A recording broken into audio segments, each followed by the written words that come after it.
in this budget to put our public finances £40 on a billion sound trajectory. Of taxes. It's the biggest tax-raising budget since 1993. It's gigantic.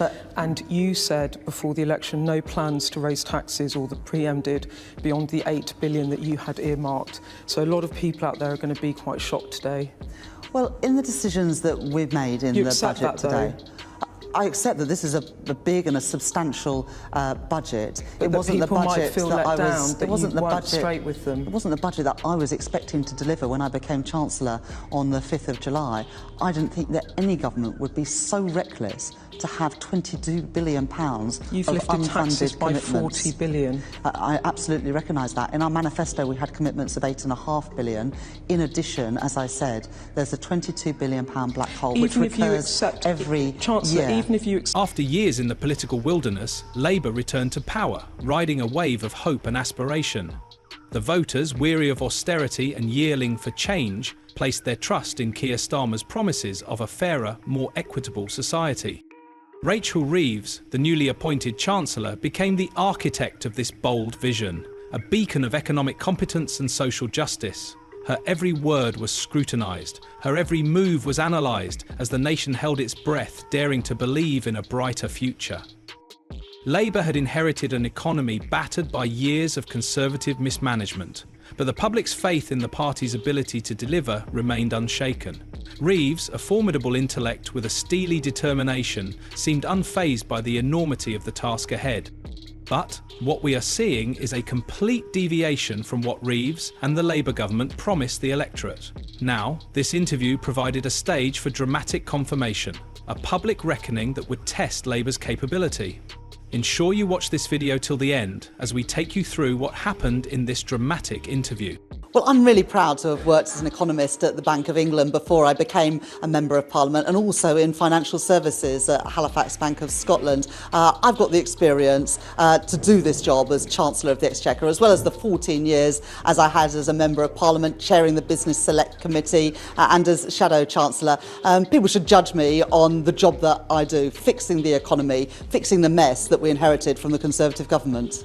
But what do you say about the fact there was a change made to the profile and it now says retail banking, it once said economist? Just explain that. Well, I'm an economist. I studied economics. I got a master's in economics from the London School of Economics, and I worked as an economist at the Bank of England. I then used that experience in the private sector, working for Halifax Bank of Scotland, where I worked in financial services before I became an MP 14 and a bit years ago. But it was changed, wasn't it, the profile? Well, I worked as an economist. That is my profession. I am an economist. And then I worked in retail banking at Halifax Bank of Scotland in Halifax before I became a Member of Parliament. I'm proud of the work that I did before I became an MP. Stormy clouds gathered swiftly their ominous presence, casting a long shadow over Labour's fledgling government. At the heart of the brewing tempest lay a staggering figure of £22 billion. This, Reeves announced with a sombre countenance, was the true extent of the deficit inherited from their Conservative predecessors. The very foundation of Labour's economic policies is painstakingly constructed on a foundation of fiscal prudence and responsible spending. However, that plan seems to crumble before their eyes.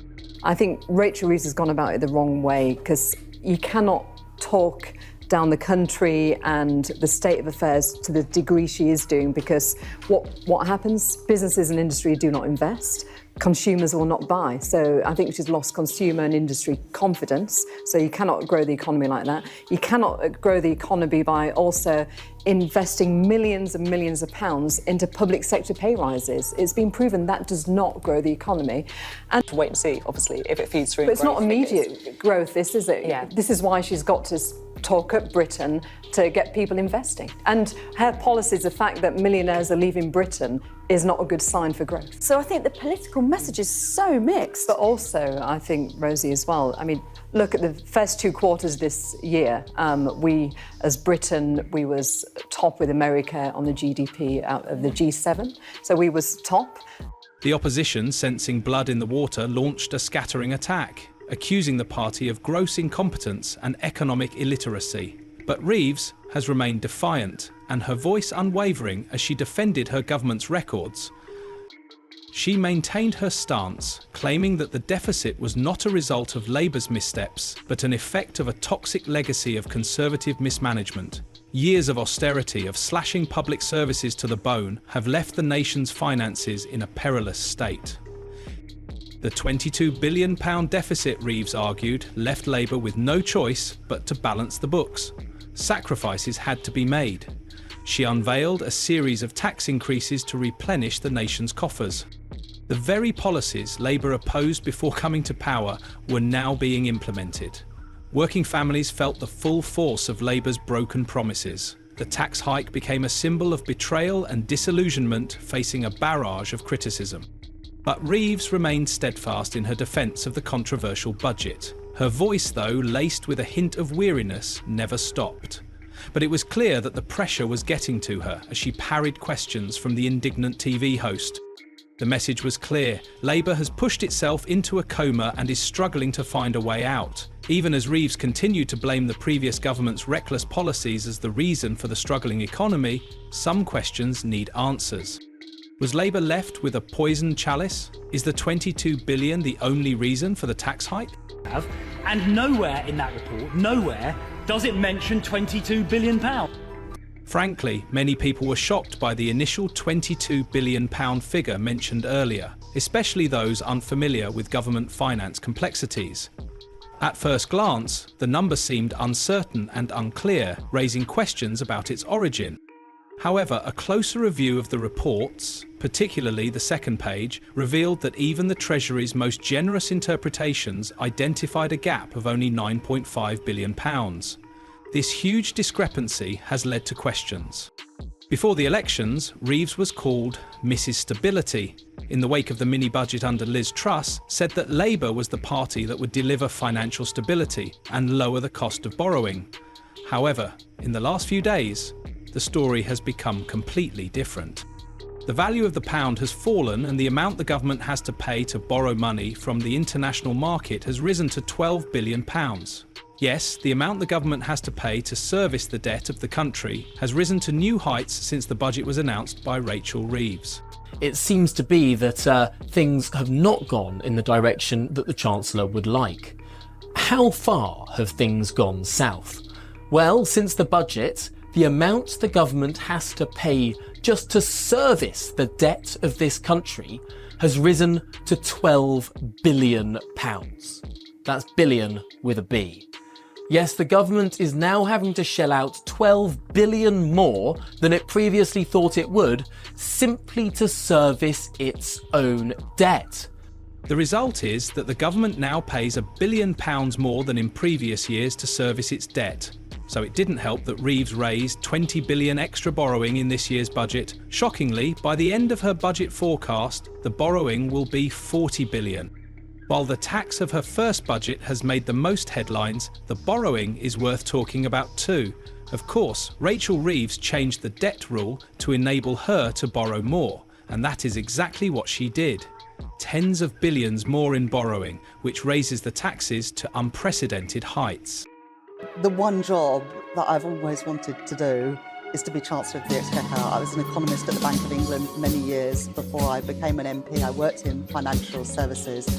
I know how to run a successful economy. And I wanted to be an economist, but after finishing at university, the economy growing, and that has been the missing ingredient these last 13 years. Now, Phil sort of says, oh, I'm an ex-banker. Yes, I am an ex-Bank of England economist. COVID.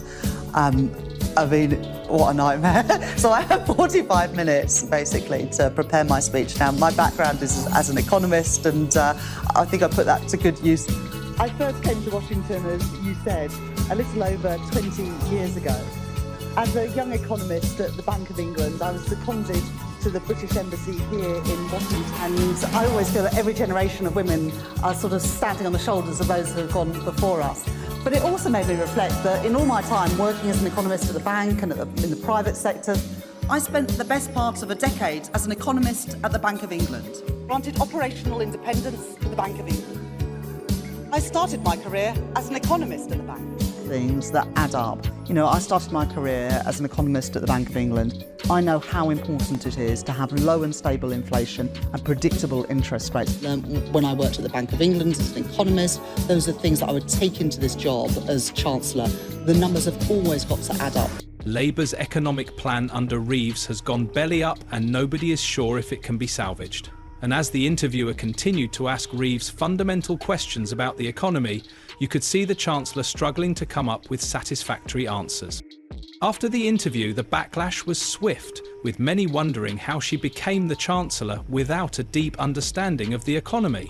Some even called for her removal, given the seismic size of the economic woes her budget has caused. Changed the debt rule to allow her to borrow more. And borrow more she did, tens of billions more of borrowing, as well as tens of billions more in tax rises. The tax rises, of course, have pummeled business. The business group, the CBI, has been criticising the government for lumping all of the pain on business, and that seems to have dampened the growth rate. There's some analysis that suggests it's risen inflation too, as these businesses pass their higher costs onto those prices that you and I pay when we go to buy things.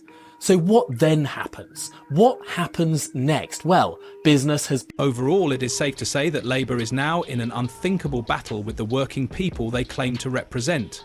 As if Labour's problems weren't big enough, a seemingly innocuous issue ignited a firestorm of controversy that further tarnished the party's image. The Defence Secretary, in a move widely perceived as tone-deaf and insensitive, suggested a redesign of the traditional poppy, a symbol of resemblance worn annually to honour fallen soldiers. To follow up with Matthew on that very point, do you see this, Matthew, as an isolated incident, or is this part of a wider woke agenda in the armed forces? I think it's, using commercialisation again, it is, there is someone sat in the RBLI, the Royal British Legion, and they're coming up with ways to make money, right? We don't mind that too bad, but the money must be going back to the veterans. It's an absolute tragedy when we see an equality and diversity officer up for grabs for £70,000 a year. All right, there's many CEOs like me who volunteer my service, to give back to my veterans. Right, we're on pennies. Every penny that my charity gets from the public goes to a veteran. Right, the only people that I employ is injured veterans. I'm trying to build these guys, giving them the confidence. Doesn't matter what background. This statement received swift and brutal backlash from the public and veterans groups. Almost everyone was outraged by what they perceived as disrespect for the sacrifices made by generations past. These veterans also accused Labour of trampling on a sacred tradition.